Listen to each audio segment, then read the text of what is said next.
અમદાવાદમાં ઉનાળાના આકરા તાપથી લોકો ત્રસ્ત બન્યા છે। ચાલીને તેમજ સ્કૂટર પર જતા લોકો ગરમીથી પરેશાન બન્યા છે। ત્યારે સિમેન્ટના વેપારી મોહિતભાઈ શાહે સરાહનીય કામગીરી કરી છે। સેવા એ જ સાધનાના ધ્યેય સાથે છાસ વિતરણ કેન્દ્ર શરૂ કર્યું છે। સાથે જ લોકો માટે ઠંડા પાણીની પણ વ્યવસ્થા કરી છે। ઉનાળામાં ગરમીથી લોકોને રાહત મળે તે માટે ઉમદા કાર્ય કરી રહ્યા છે।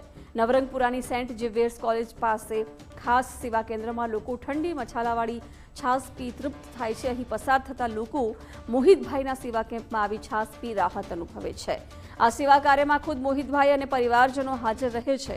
દરરોજ 2500 ગ્લાસ ઠંડી મસાલાવાળી છાસનું વિતરણ કરે છે। છેલ્લા 10 વર્ષથી ઉનાળામાં છાસ અને પાણીની સેવા આપી રહ્યા છે।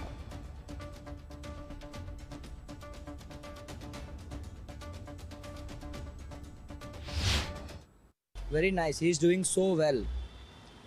बहुत अच्छा कर रहा है वो। मैं जब भी निकलता हूँ मतलब बहुत अच्छा कर रहा है। मैं मतलब पी के ही जाता हूँ एक गिलास छाछ। मेरी एग्जाम चलती है यहाँ पे जीयू में।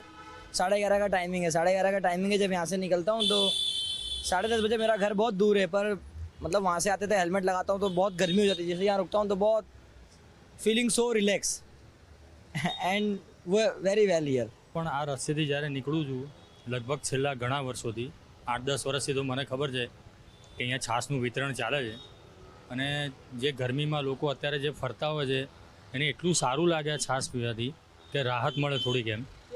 પણ ઘરું છે આ ભાઈનો સ્વભાવ અને બધી રીતે બહુ સરસ છે એમ, અને જેટલી છાસ પીવી એટલી એમને એ આપી રહ્યા છે।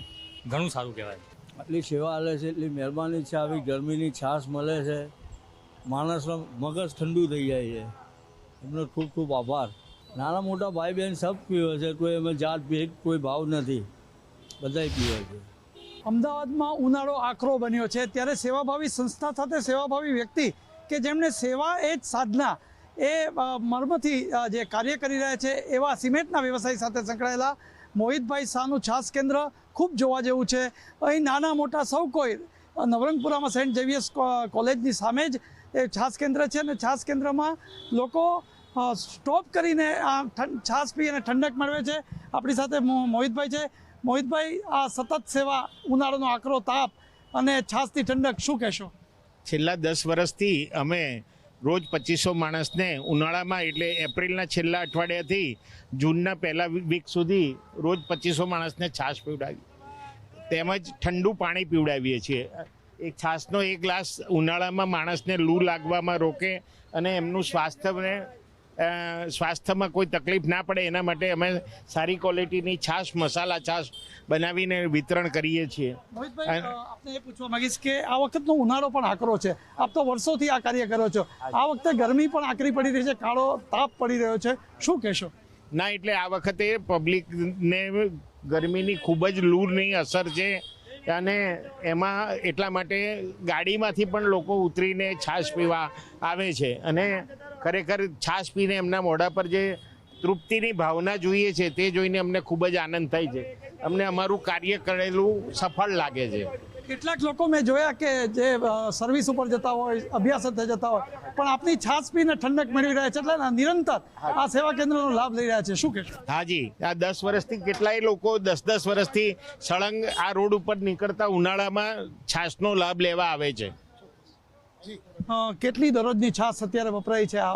રોજ 2500 થી 2600 માણસને અમે છાશ પીવડાવીએ છીએ। રોજ 500 લીટર છાશ આવે છે અને 200 ml નો ગ્લાસ હોય એટલે 2500 માણસ થાય ને તેમાં બરફ નાખીએ એટલે કદાચ 2600 જેવા ગ્લાસ થાય છે। આ સાથે પાણીનું પરબ પણ હોય છે। પાણીની પરબમાં 500 લીટર ઠંડુ પાણી આવીએ છીએ। રોજ અહીંયા 150 થી 200 કિલો બરફનું વપરાશ ઠંડા પાણી લોકોને પીવડાવવા માટે હાઇજીનિક એક્વાગાર્ડનું પાણી પીવડાવવામાં આવે છે। ચોક્કસ, તો આ હતા મોહિતભાઈ શાહ, સિમેન્ટના વ્યવસાય સાથે જોડાયેલા। છેલ્લા 10 વર્ષથી અમદાવાદમાં ઉનાળામાં આકરા તાપમાં પાણી, ઠંડા પાણી અને છાસની સેવા કેન્દ્રનું એક શરૂ કર્યું છે।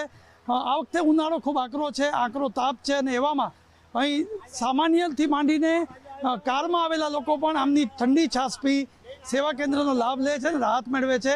આ મોટું કાર્ય કરી રહ્યા છે અને એટલે જ તેઓનો એક ધ્યેય મંત્ર છે કે સેવા એ જ સાધના છે, અને બધા જ લોકોને છાસ પીવડાવી અને એ સંતોષ અનુભવે છે ને સેવાનું મોટું કાર્ય કરી રહ્યા છે।